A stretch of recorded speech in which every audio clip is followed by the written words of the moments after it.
భద్రాద్రి కొత్తగూడెం జిల్లాలో పర్యటిస్తున్నారు deputy CM బట్టి మంత్రులు తుమ్మల, పొంగులేటి, కోమటిరెడ్డి. ఉదయం భద్రాద్రి కొత్తగూడెం జిల్లాలో సీతారామ ప్రాజెక్టు ట్రయల్ రన్ నిర్వహించారు. రాత్రి 12 గంటలకు అశ్వాపురం మండలం బీజీ కొత్తూరు దగ్గర మొదటి లిఫ్ట్ ట్రయల్ రన్ చేశారు ఇరిగేషన్ అధికారులు. ట్రయల్ రన్ పంప్ హౌస్ ను పరిశీలించారు రాష్ట్ర వ్యవసాయ శాఖ మంత్రి తుమ్మల. ఉమ్మడి ఖమ్మం జిల్లాను గోదావరి జలాలతో సస్యశ్యామలం చేసే సీతారామ ప్రాజెక్టులో కీలక ఘట్టం ఆవిష్కృతమైందన్నారు తుమ్మల. ప్రస్తుతం సభలో మంత్రి కోమటిరెడ్డి మాట్లాడుతున్నారు. లైవ్ చూద్దాం.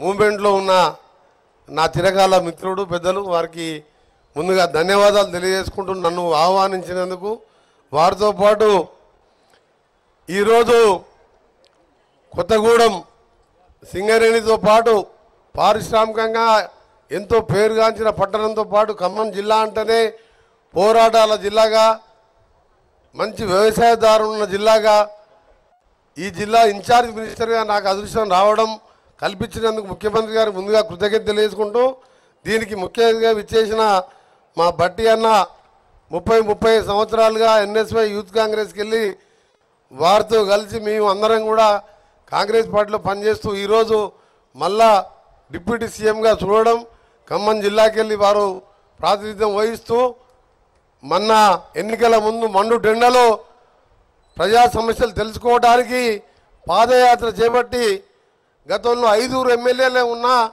ప్రతిపక్ష నాయకునిగా ప్రతి సబ్జెక్టులో కూడా ప్రభుత్వాన్ని నిలదీసిన బట్టి గారు, అలాగే మన అందరి ప్రియతమ నాయకులు, 2 రాష్ట్రాల్లోనే సీనియర్ నాయకుడే కాదు అజాత శత్రువుగా అవినీతి మచ్చ లేకుండా నిజాయితీగా ఉన్న తుమ్మల నాగేశ్వరరావు అన్న గారికి, మా చిరకాల మిత్రుడు రెడ్డి హాస్టల్లో మేము పక్కపక్క రూమ్లో ఉండి చదువుకున్న పొంగులేటి సీనన్న గారు, మీ అందరికీ సీనన్నగా అందరూ పేదవాళ్ళు పిలిస్తే పలికే శ్రీనివాసరెడ్డి గారికి, మా గౌరవ నా తోటి శాసనసభ్యులకు, మున్సిపల్ చైర్మన్ గారికి, జడ్పీ చైర్మన్ గారికి, ఇంకా వేదిక పోయిన నాయకులకు, నూతనంగా విచ్చేసిన కలెక్టర్ జితేష్ గారికి, అలాగే ఎస్పీ రోహిత్ గారికి, అలాగే పబ్లిక్ హెల్త్ అధికారులకు, ఆర్ఎన్బి అధికారులకు, పత్రికా విలేకరులకు, అక్కర్లకు, చెల్లెళ్లకు మీ అందరిగా నమస్కారం తెలియజేసుకుంటూ, నేను ఇన్ఛార్జ్ మినిస్టర్గా ఉన్నా ఇంతమంది మహానాయకులు,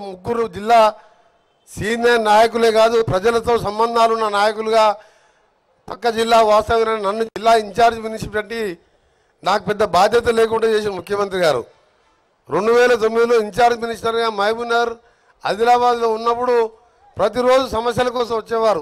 కానీ ఇక్కడ మీకు పలికే నాయకులున్న డిప్యూటీ సీఎంతో సహా తుమ్మల గారు, పొంగులేటి గారు ఉండడం, మంచి శాసనసభ్యులు ఉండడం, తప్పకుండా నేను కూడా నా వంతుగా నా దృష్టికి వచ్చిన ఏ సమస్యనైనా మీకు అందుబాటులో పనిచేస్తానని, అన్నిటికంటే ముఖ్యంగా కొత్తగూడెం పట్టణ ప్రజలకు ఈరోజు 124 కోట్లతోని ప్రతి ఇంటికి మంచినీళ్ళు ఇచ్చే కార్యక్రమం సందర్భంగా ఒక 5-6 మాసాల్లోనే ఆ ప్రాజెక్టు పూర్తవుతుంది. ప్రతి ఇంటికి మంచినీళ్ళు వస్తుంది. పట్టణ ప్రజలందరూ కూడా ఈ సందర్భంగా శుభాకాంక్షలతో పాటు మీ ఎమ్మెల్యే గారికి అభినందనలు.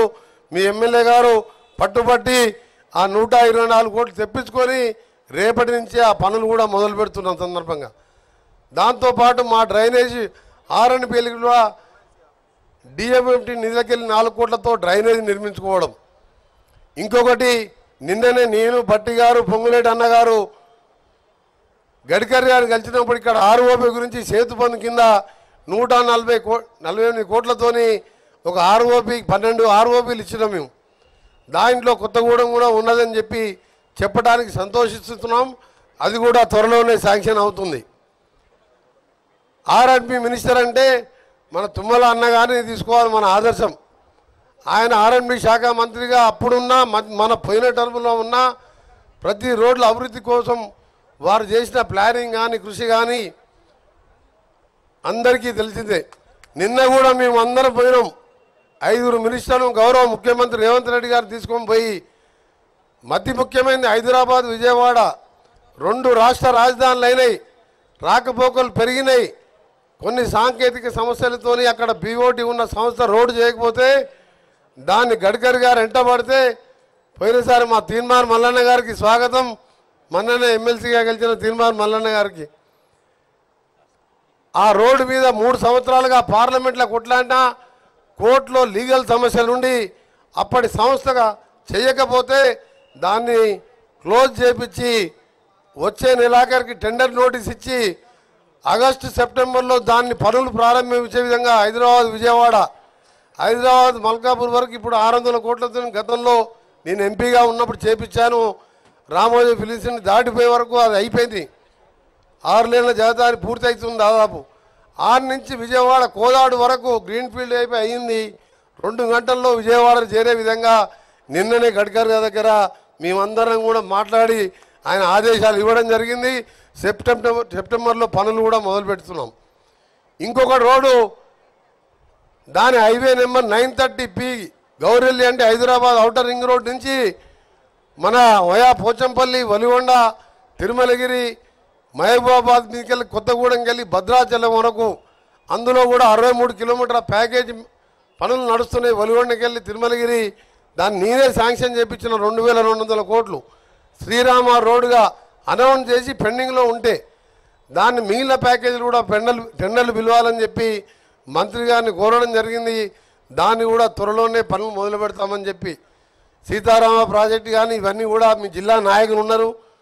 ఇందిరమ్మ లాంటి పథకాలు ఇవాళ ఫైనాన్స్ మినిస్టర్గా ఆర్థికంగా ఇబ్బందులున్నా సమన్వయంతో ప్రతిదీ ఆలోచించి ఈ రాష్ట్రాన్ని తీసుకుపోతున్న రేవంత్ రెడ్డి గారి నాయకత్వంలో డిప్యూటీ సీఎం గారు ఒక ఆలోచనలతోని ప్రతి చెప్పిన పనిని చేసే విధంగా ఇప్పుడే అన్నగారు చెప్పినట్టు ఉన్నది 3 మాసాలే అధికారంలో ఉన్న 3 మాసాలు ఎలక్షన్ కోడ్ ఉన్నది.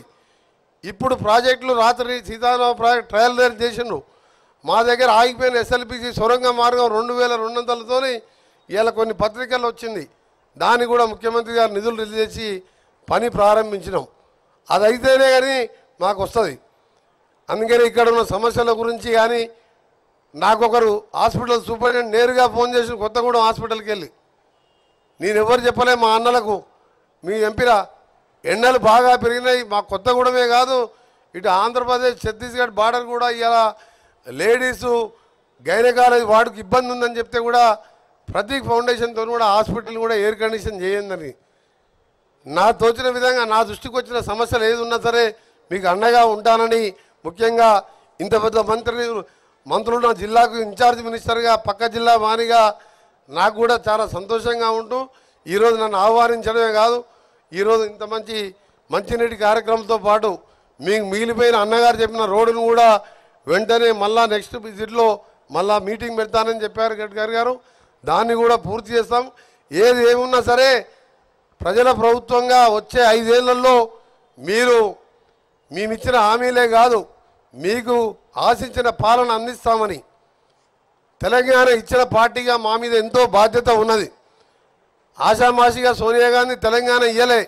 4 కోట్ల మంది ప్రజలు పేదవాళ్ళు బాగుపడాలని ఇందిరమ్మ ఇల్లు ఇదే శ్రీరామచంద్రస్వామి పాదాల దగ్గర పొంగులేటి సీనన్న హౌసింగ్ మినిస్టర్గా ముఖ్యమంత్రి గారు డిప్యూటీ సీఎం గారు తుమ్మనన్న గారు మీ అందరం కలిసి ఆ ఇల్లు కూడా ప్రారంభిస్తున్నాం. త్వరలో దాన్ని కూడా చేపడతామని చెప్పి మీ అందరికీ తెలియజేసుకుంటూ అంగు ఆరుపాట్లు లేకుండా మేము ఎవరికి విమర్శించాం. మమ్మల్ని ఎవరైనా విమర్శించినా మేము పట్టించుకోము. మాదంతా ఇక దృష్టి ఎన్నికలు అయిపోయినాయి కాబట్టి ఎన్నికలు కూడా మామూలు ఎన్నికలు కాదు. మహబూబాబాద్ నుంచి ఇటు ఖమ్మం అటు నల్గొండ అటు భువనగిరి దేశంలోనే రికార్డు మెజార్టీతో గెలిపించాను. ఎమ్మెల్యేలను కూడా ఈ 2 జిల్లాల్లో పెద్ద మెజార్టీతో గెలిపించాను. తప్పకుండా ఈ 2 జిల్లాలను సస్యశావనం చేయడం కాదు తెలంగాణని అభివృద్ధి చేస్తామని మీ అందరికీ నమస్కరిస్తూ మరొక్కసారి మా ఎమ్మెల్యే గారికి మా తుమ్మనన్న గారు